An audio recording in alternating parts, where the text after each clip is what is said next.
एक अशुभ योग के बारे में चर्चा करूंगा। और ये योग जो है कुंडली में जो सबसे खराब योगों में से एक माना जाता है, इसको हम लोग बोलते हैं विष योग। विष योग में क्या होता है कि विष योग में अगर चंद्रमा शनि एक साथ कुंडली में कहीं पर भी उपस्थित हो तो विष रोग का निर्माण हो जाता है। विष योग, शनि जल कारक है, शनि वायु कारक है और चंद्रमा जल के कारक है। विष योग से ये मानकर चलिए आपके माता के साथ संबंध अच्छा नहीं होगा। ये मान के चलिए कि आपको पल्मोनरी तरह से रिलेटेड से कोई ना कोई प्रॉब्लम आएगा। छाती का जो हिस्सा होगा वहां पर से कोई प्रॉब्लम होगा। और अगर कुछ और भी खराब स्थितियां हो गई तो टीबी जैसी बीमारियां भी आपको परेशान कर सकती हैं। टॉन्सिल वगैरह तो ऐसे कॉमन हो गया उनके लिए। ENT, ear nose throat infection भी आपको परेशान कर सकता है विष योग में। तो अब क्या किया जाए? अगर विष योग आपकी कुंडली में है तो कुछ नहीं।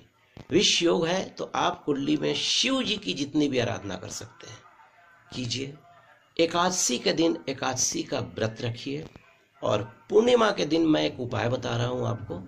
1200 ग्राम चावल ले लीजिएगा, 500 ml कच्चा दूध ले लीजिएगा, अपने सर पर से 21 बार उतार कर किसी नदी में प्रवाह कर दीजिएगा, तो आपका ये दोष जो है कुंडली का खत्म हो जाएगा। दूसरा जो उपाय मैं बता रहा हूं, 43 दिन तक लोहे की कटोरी में जौ भरकर और चावल भरकर किसी भी शनि मंदिर में आप दे देंगे, देखिए आपका विष योग का जो प्रभाव है वो खत्म हो जाएगा। और एकादशी का व्रत रखें, पूर्णिमा का व्रत रखें, विष दोष से आपको मुक्ति मिल जाएगी। तो आइए अब मैं आपको बताता हूं कि अगर आपकी कुंडली में शनि बहुत परेशान कर रहे हैं तो क्या करेंगे आप। देखिए, सबसे ऊपर होता है मंत्र यज्ञ। तो सबसे पहले अगर आप किसी भी अपने या किसी भी ब्राह्मण के द्वारा शनि देव का मंत्र जाप या कवच का पाठ या दशरथ रचित शनि स्तोत्र का पाठ करते हैं तो ये आपके लिए बहुत ही फलदायी होगा। और आप अपने मन से ओम सन शनिश्चराय नमः पीपल के पेड़ के पास जाकर पश्चिम दिशा की ओर मुंह करके शाम के समय 108 बार पढ़े तो शनि के प्रभावों से मुक्ति, बुरे प्रभावों से मुक्ति हो जाएगी।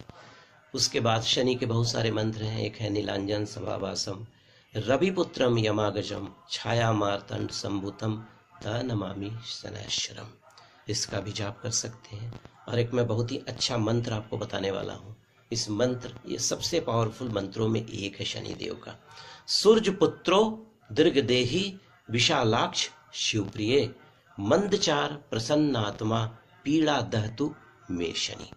इस मंत्र का 108 बार रोज आप जाप करें, आप देखेंगे जिंदगी में कैसे सफलता और उन्नति मिलती है। और शनि के बुरे प्रभाव से बचने के लिए शनि स्तोत्र का पाठ करें, शनि कवच का पाठ करें, 43 दिन तक कौवों को रोटी खिलाएं और अपने भोजन में से एक टुकड़ा गाय के लिए, एक टुकड़ा कौवा के लिए और एक टुकड़ा कुत्ते के लिए निकालिए। और नीलम या ब्लू जिरकॉन किसी भी एक अच्छे ज्योतिष्य दिखवाकर अपनी कुंडली के अनुसार आप पहन सकते हैं। और एक लोहे का छल्ला मिडिल फिंगर में पहन लीजिए।